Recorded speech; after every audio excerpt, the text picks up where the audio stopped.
প্রায় দেড় দশক পর কাল অনুষ্ঠিত হতে যাচ্ছে কুমিল্লা দক্ষিণ জেলা বিএনপির সম্মেলন। সব প্রস্তুতি শেষ করে এখন নতুন নেতৃত্বের অপেক্ষায় নেতাকর্মীরা।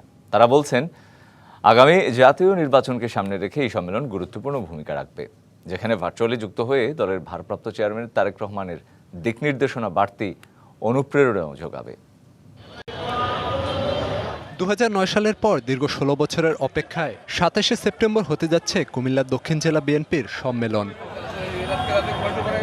যেখানে রয়েছে 10টি উপজেলা আর 4টি পৌরসভা। এরই মধ্যে উপজেলা থেকে শুরু করে ওয়ার্ড পর্যায়ের সবগুলো ইউনিটে সম্মেলন শেষ হয়েছে। নেতাকর্মীদের প্রত্যাশা এই সম্মেলনের মধ্য দিয়ে স্থানীয় বিএনপি সাংগঠনিকভাবে আরও সুদৃঢ় হবে, অনেকাংশে কমে আসবে নেতৃত্বের জট। সম্মেলন ঘিরে সারা কুমিল্লা একটা শ্বাস রব, বহু বছর পর সম্মেলন হচ্ছে।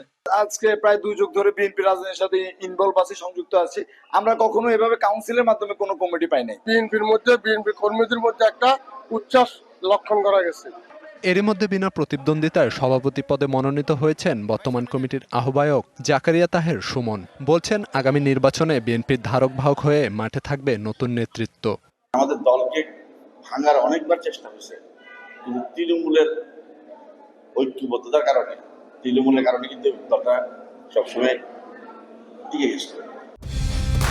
কালার এক্সপার্ট, জর্জ স্যাপ এবং মাইল্ড অন হ্যান্ডস টেকনোলজি সমৃদ্ধ অরিক্স ক্রিস্টাল ওয়াশ আপনার লন্ড্রি এক্সপার্ট। তো আমার ইচ্ছে ছিল সেটার জন্য যে সবাইকে নিয়ে একসাথে একদম তৃণমূল থেকে যেন আমরা সংগঠনটাকে আবার উঠায় নিয়ে আসতে পারি।